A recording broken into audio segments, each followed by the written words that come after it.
नेपाल का तख्ता पलट, एक खूनी रात और सरकार का पतन। हेलो दोस्तों, स्वागत है आपका हमारे इस चैनल पे।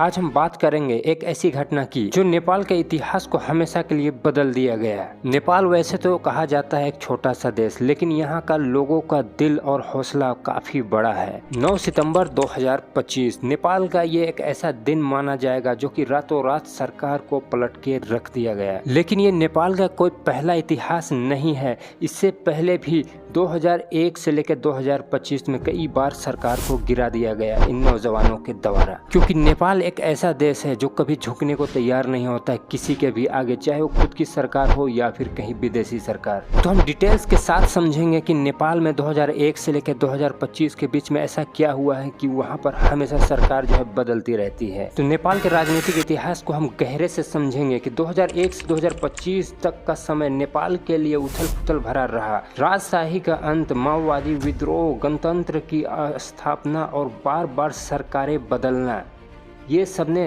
नेपाल को एक नई दिशा दी। लेकिन ये परिवर्तन सिर्फ सत्ता के खेल नहीं थे, बल्कि लाखों नेपाली लोगों की आकांक्षाओं और संघर्ष की कहानी है। आइए इस 24 साल के सफ़र को समझते हैं बहुत ही आसान तरीके से। तो नेपाल का इतिहास को अच्छे से समझने के लिए हमें पीछे जाना होगा। तो 2001 का वो काला दिन, तो 1 जून को राज परिवार को पूरी तरह से खत्म कर दिया गया और ये सब के बाद राजा ज्ञानेंद्र सिंह सिंहासन पे आए और इसके बाद से नेपाल के लिए बहुत ही बुरा दिन शुरू हो गया। और ये सब को देखते हुए माओवादी विद्रोह तेज हो गया। फिर नवंबर में सरकार ने इमरजेंसी लगाई और सेना को विद्रोहियों के खिलाफ उतार दिया। प्रधानमंत्री शेर बहादुर देउबा ने सत्ता संभाली जुलाई 2001 से अक्टूबर 2002 तक। लेकिन राजनीति में कोई ज़्यादा फर्क नहीं पड़ा, कोई ज़्यादा सुधार नहीं देखने को मिला। जिसके बाद 2002 में राजा ज्ञानेंद्र ने देउबा को बर्खास्त करके लोकेंद्र बहादुर चंद को प्रधानमंत्री बनाया अक्टूबर 2002 से मई 2003 तक। लेकिन माओवादियों से शांति वार्ता विफल रही। फिर सूर्य बहादुर थापा ने सत्ता को संभाला जुलाई 2003 से जून 2004 तक।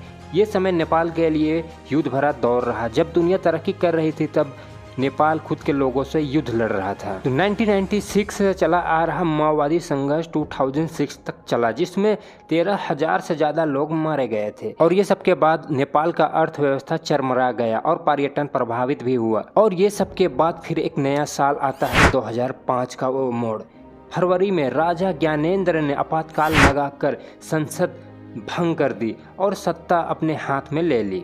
और फिर उन्होंने शेर बहादुर देउबा को फिर से प्रधानमंत्री बनाया अप्रैल 2005। लेकिन असली पावर राजा के पास था।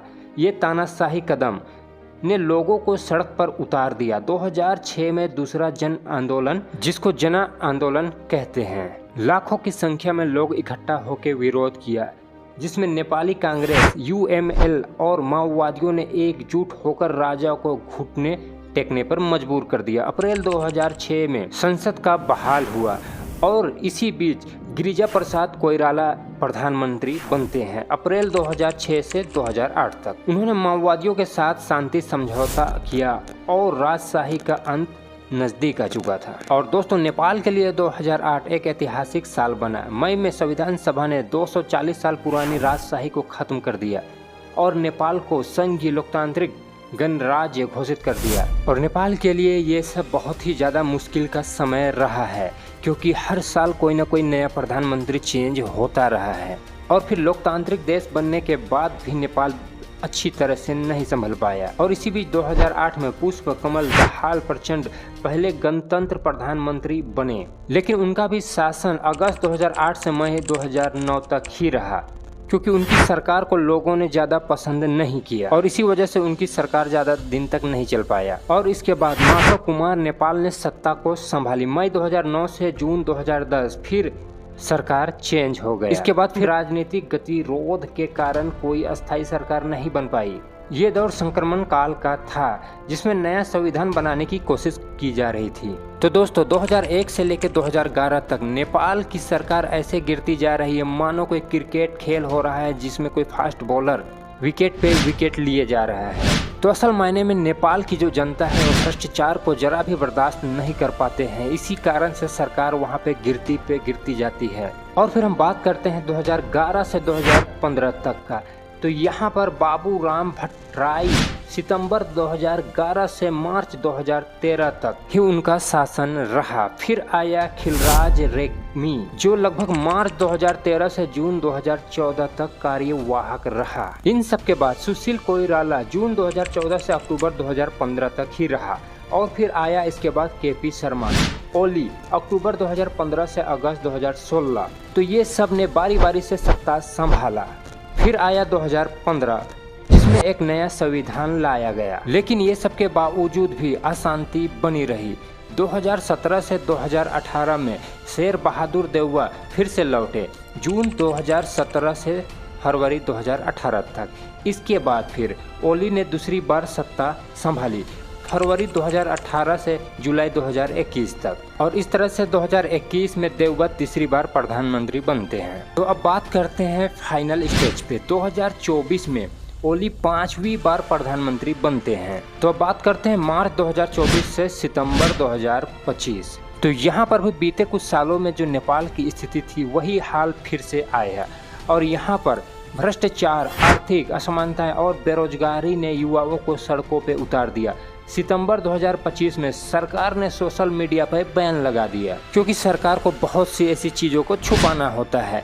जैसे कि उन्होंने जो भ्रष्टाचार किया उसे वो आम लोगों तक नहीं पहुंचाना चाहते थे। और काफ़ी लोगों का यह भी कहना होता है कि ये सोशल मीडिया के जो ऑनर है उनसे नेपाल का कुछ बात हो रहा था, जो कि नेपाल में कुछ ऑफिस बनाने की बात चल रही थी, जो कि नहीं बनाने के कारण जो है सोशल मीडिया को बैन कर दिया गया था नेपाल में। लेकिन ये बात कितना सच है आप ज़रूर कमेंट में हमें बताइएगा। व्हाट्सएप, फेसबुक, इंस्टाग्राम जैसे 26 प्लेटफॉर्म को पूरी तरह से जो है नेपाल में बंद कर दिया गया है। और नेपाल के युवाओं के लिए मात्र एक ऐसा जरिया था सोशल मीडिया, जिससे कि वो बहुत सारे पैसे अर्न कर रहे थे, जो कि ये बंद होने के कारण उनका जो है पूरी तरह से जो है अर्थव्यवस्था ठप हो गया। और इसके बाद युवा पीढ़ी जेन जेड जो है अपनी पूरी ताकत से सड़कों पे उतरते हैं और इस बैन का प्रदर्शन करते हैं। और ये जेन जेड एक ऐसा समूह है जो 1997 से 2012 के बीच में जो लोग पैदा हुए उन्हें एक समूह कहा जाता है जेन जेड। तो ये लोग जेन जेड की मदद से, यानी कहे तो ये सोशल मीडिया की मदद से जो है लोगों तक अपना न्यूज़, अपनी बातें रख पाते थे, जो कि ये पूरी तरह से बैन होने के कारण अब ये पूरी तरह से जो है बंद हो चुका था, जो कि सोशल मीडिया के द्वारा लोगों तक अपनी बातों को पहुँचाते थे। और फिर लोगों ने अपना गुस्सा दिखाया और फिर वहाँ के संसद भवन जला दिए, नेताओं के घरों पर हमला किए। पुलिस फायरिंग में 22 लोगों से ज़्यादा की मौत भी हुई है। 9 सितंबर को ओली को इस्तीफा देना पड़ा और एक बार फिर से नेपाल की सरकार बदल गई है। तो दोस्तों 2001 से 2025 तक नेपाल ने 14 से ज़्यादा सरकारें देखी। राजा से गणतंत्र, युद्ध से शांति, ये सफ़र चुनौतियों भरा था।